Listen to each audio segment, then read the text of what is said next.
Hi again, everyone. Today I'm trying to catch back up a little bit and do another Taoism Explained video, this time going into chapter 18. As always, I will read 3 different translations and go a little bit into my interpretation. So our first version goes like this. When the great Tao, way or method, ceased to be observed, benevolence and righteousness came into vogue.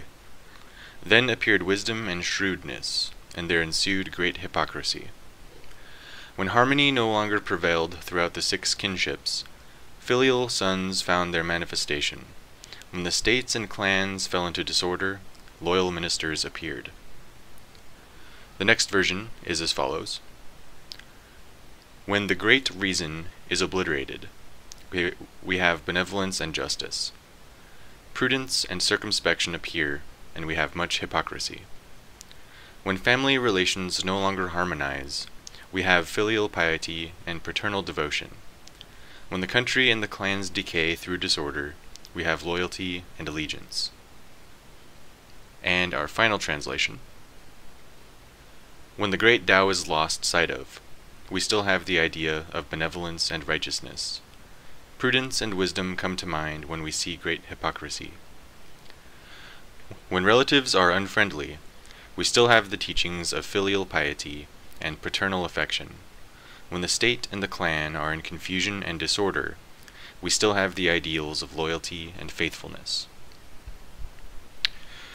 This chapter has been called The Decay of Manners, The Palliation of Vulgarity, and The Palliation of the Inferior. So, whenever abiding within the Tao became secondary, when we began to stray from the path, the new norm became benevolence and justice. This is to say that we needed to come up with these concepts of morality to begin defining them. We created more words, philosophy began to grow, and people's attitudes and behaviors began to change. Cautiousness and anxiousness appear with defined wisdom and knowledge. Taking a little step back, we can simply say that following the way is akin to doing what is natural. Doing the so-called right thing, or taking the moral high ground, is a substitute for doing what is natural. Although we may think that using these ideals as our moral compasses is a noble undertaking, Lao Tzu warned that simply doing what is natural is an even better path, an easier path as well. Once we begin to perform good deeds and see that they have bad consequences, we have fallen. In addition to this problem of morality, we have knowledge and wisdom. Lao Tzu seems to have been at odds with these ideas, preferring awareness over them. Knowledge can be a poor guide or compass in comparison to real, here and now attention and awareness. Knowledge can fill our heads with all sorts of false ideas about reality. These false ideas can lead us to false conclusions, causing us to behave and to conduct ourselves improperly.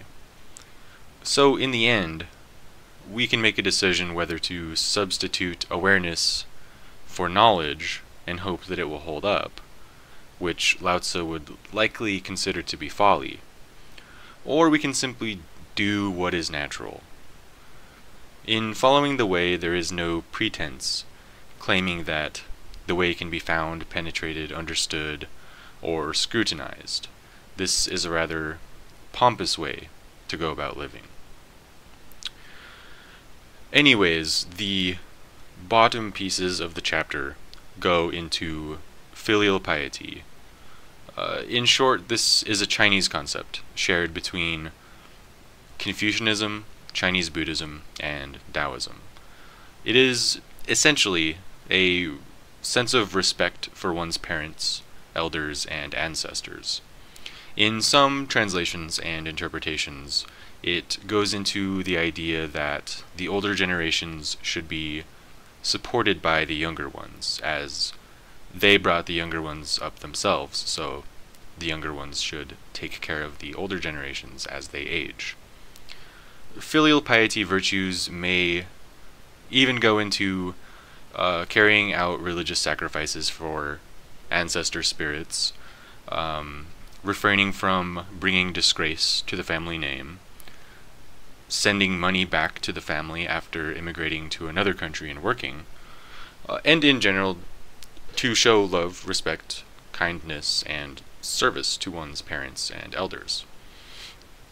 So Lao Tzu is simply saying that when the family breaks apart and becomes estranged, we have these teachings to bandage it.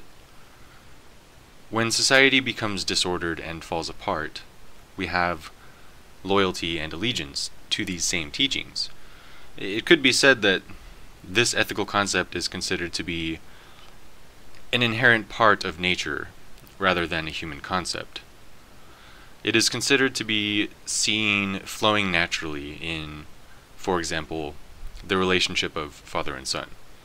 And just as one is taught to respect their parents and elders, they are taught to extend this to society at large. Now, this is not to mean that one is told to simply be obedient and do as they are told, never to think for themselves, even in situations of tyranny.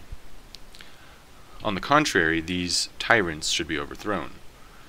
Filial piety extends from the individual out to society at large, but in a more conditional sense, rather than in the unconditional sense in which it operates within households and families.